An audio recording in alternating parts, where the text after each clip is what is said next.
with me again, if you would, please.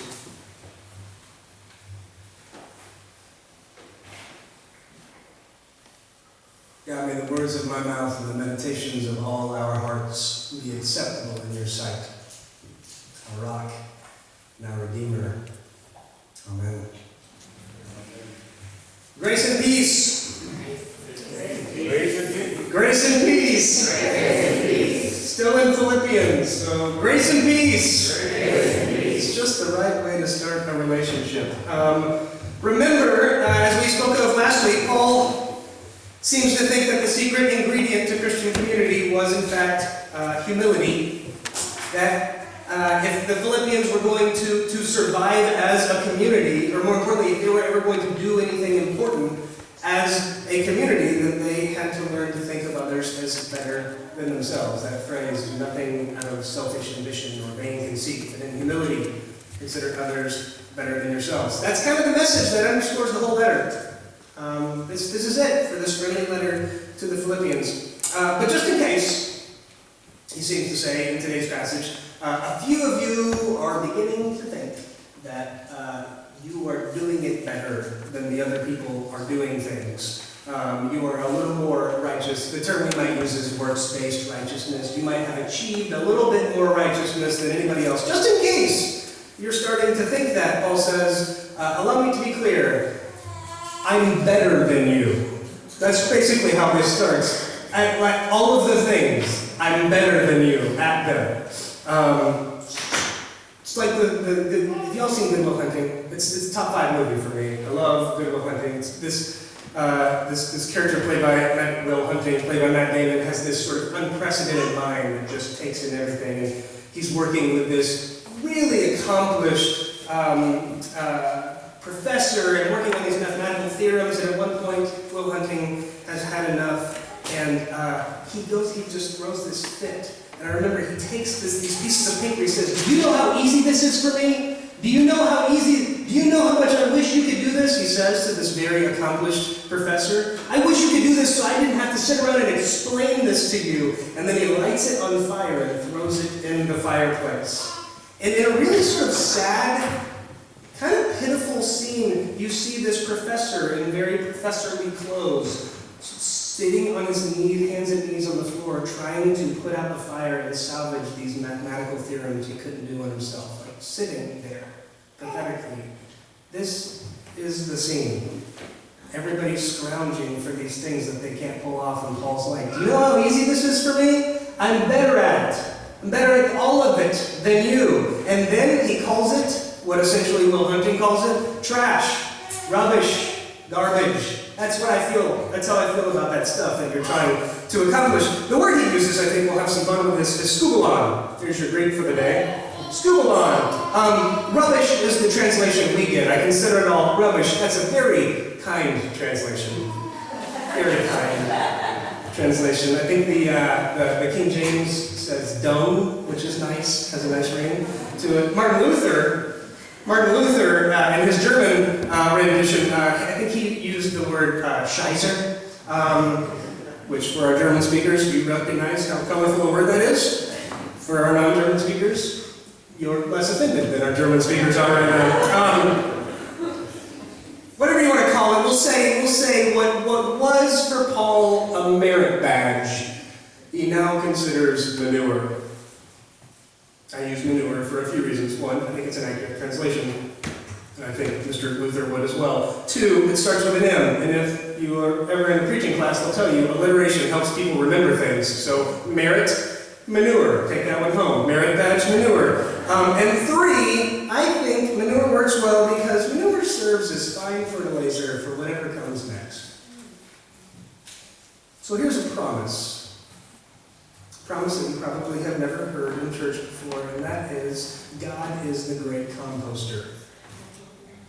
For all of you tree-hugging people, that should really ring true for you. God is the great composter. God has this unique ability to take whatever manure is in our past, or in our present, and we wish it was in our past, and turn it into something, some sort of fertile ground out of which a better story might grow. This, I believe, underscores Paul's message for today. See, Paul is contrasting, I think, two ways of life.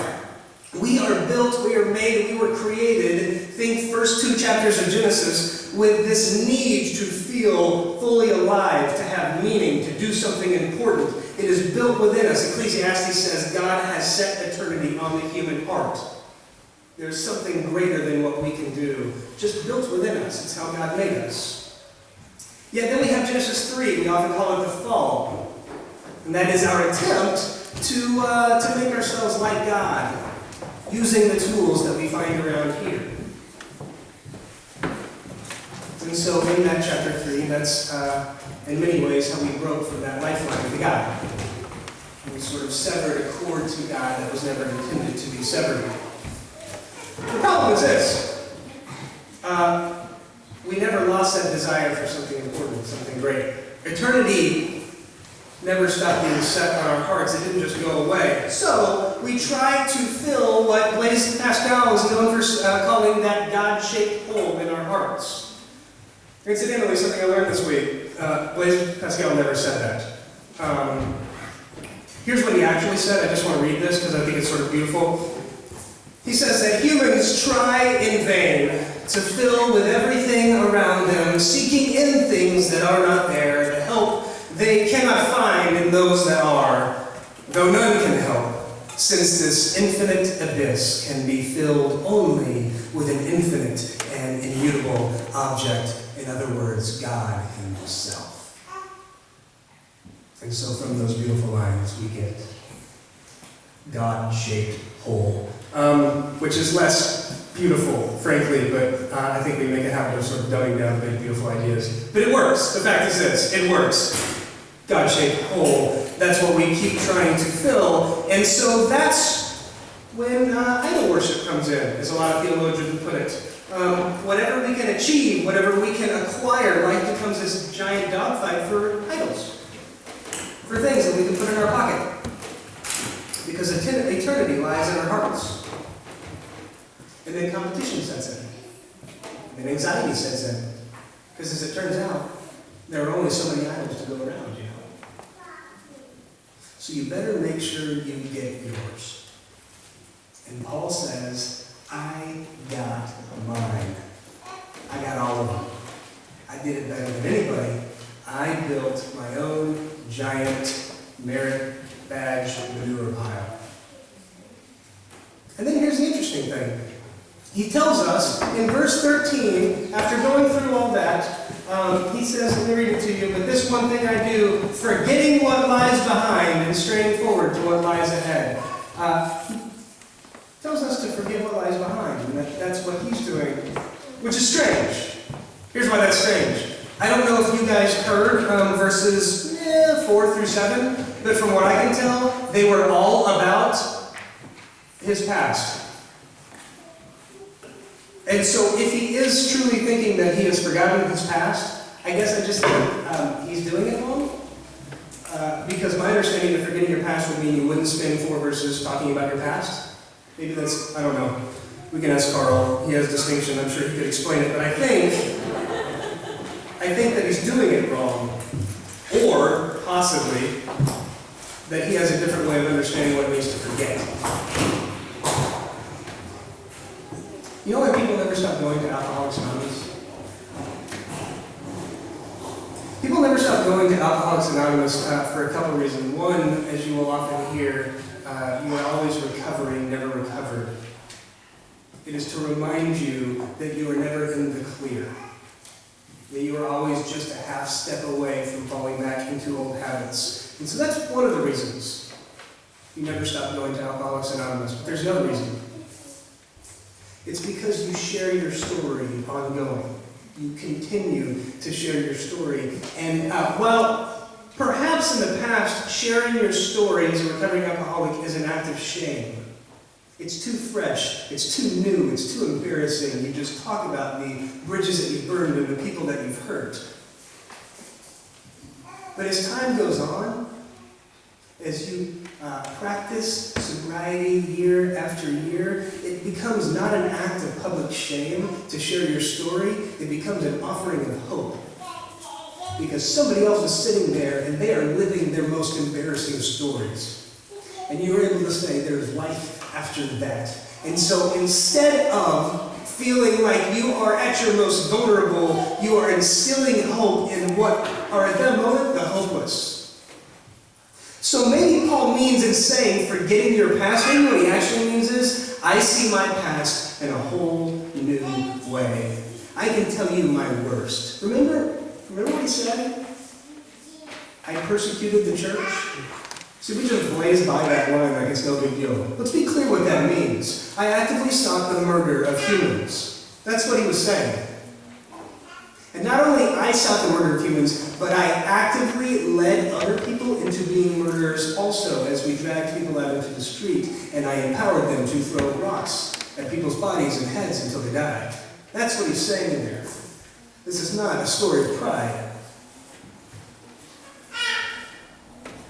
But now, some years later, as he shares that story as this is as bad as it got, it's possible he now sees the story through the lens of Christ. Through hope. As an offering of hope. It's almost as if his trash was now fertile ground for a ministry unique to only him. God, the great composter. So this week, as you go to throw your things away, as you take your trash, just seconds before you go to drop it in that trash can, if you could just pause for a second, and take a look at your trash, and if nobody's paying too close attention, whisper, "There's hope for you yet." Because I believe there is. Because we have a God who makes great hope out of our trash, whether those stories are old or new. Amen? Amen.